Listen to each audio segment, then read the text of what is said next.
You, John Fitzgerald Kennedy, do solemnly swear I, John Fitzgerald Kennedy, do solemnly swear that you will faithfully execute the office of President of the United States that I will faithfully execute the office of President of the United States and will, to the best of your ability, and will, to the best of my ability, preserve, protect, and defend the Constitution of the United States. preserve, protect, and defend the Constitution of the United States. So help you God.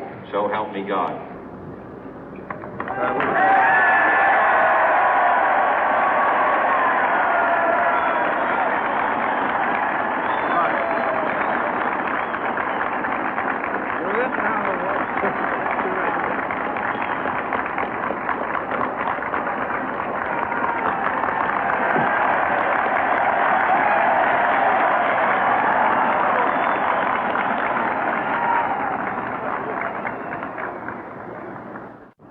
Vice President Johnson, Mr. Speaker, Mr. Chief Justice, President Eisenhower, Vice President Nixon, President Truman, Reverend clergy, fellow citizens. We observe today not a victory of party, but a celebration of freedom, symbolizing an end as well as a beginning, signifying renewal as well as change. For I have sworn before you and Almighty God the same solemn oath our forebears prescribed nearly a century and 3/4 ago. The world is very different now, for man holds in his mortal hands the power to abolish all forms of human poverty and all forms of human life. And yet the same revolutionary beliefs for which our forebears fought are still at issue around the globe. The belief that the rights of man come not from the generosity of the state, but from the hand of God. We dare not forget today that we are the heirs of that first revolution.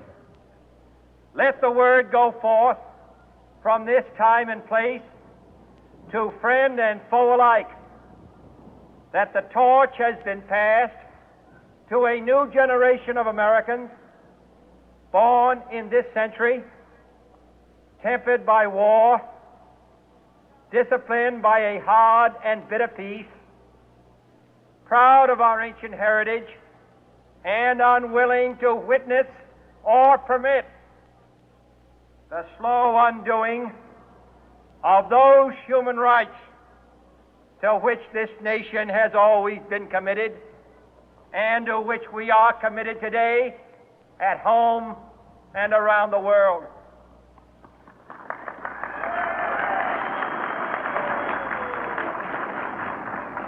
Let every nation know, whether it wishes us well or ill, that we shall pay any price, bear any burden, meet any hardship, support any friend, oppose any foe to assure the survival and the success of liberty.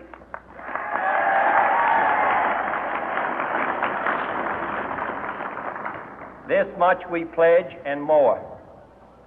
To those old allies whose cultural and spiritual origins we share, we pledge the loyalty of faithful friends. United, there is little we cannot do in a host of cooperative ventures.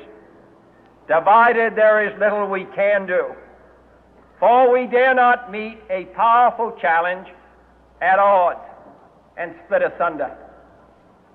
To those new states whom we welcome to the ranks of the free, we pledge our word that one form of colonial control shall not have passed away, merely to be replaced by a far more iron tyranny. We shall not always expect to find them supporting our view, but we shall always hope to find them strongly supporting their own freedom, and to remember that in the past, those who foolishly sought power by riding the back of the tiger ended up inside.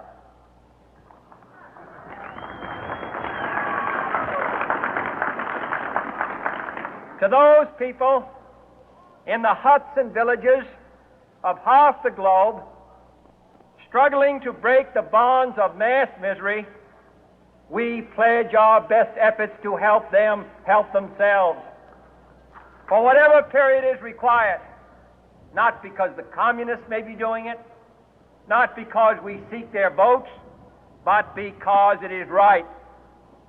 If a free society cannot help the many who are poor, it cannot save the few who are rich.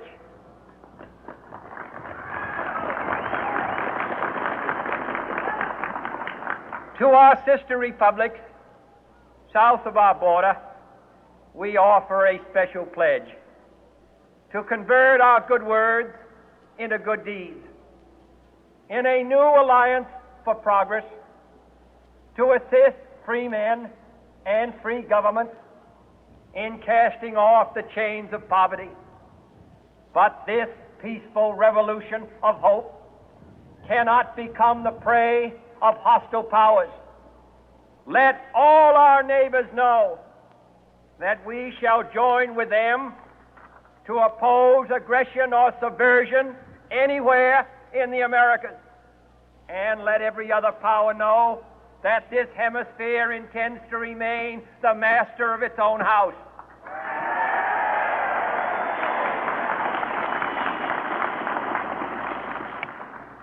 To that World Assembly of Sovereign States, the United Nations, our last best hope, in an age where the instruments of war have far outpaced the instruments of peace, we renew our pledge of support to prevent it from becoming merely a forum for invective, to strengthen its shield of the new and the weak, and to enlarge the area in which its writ may run. Finally, to those nations who would make themselves our adversary, we offer not a pledge, but a request that both sides begin anew the quest for peace. Before the dark powers of destruction, unleashed by science, engulf all humanity in planned or accidental self-destruction, we dare not tempt them with weakness, for only when our arms are sufficient beyond doubt can we be certain beyond doubt that they will never be employed.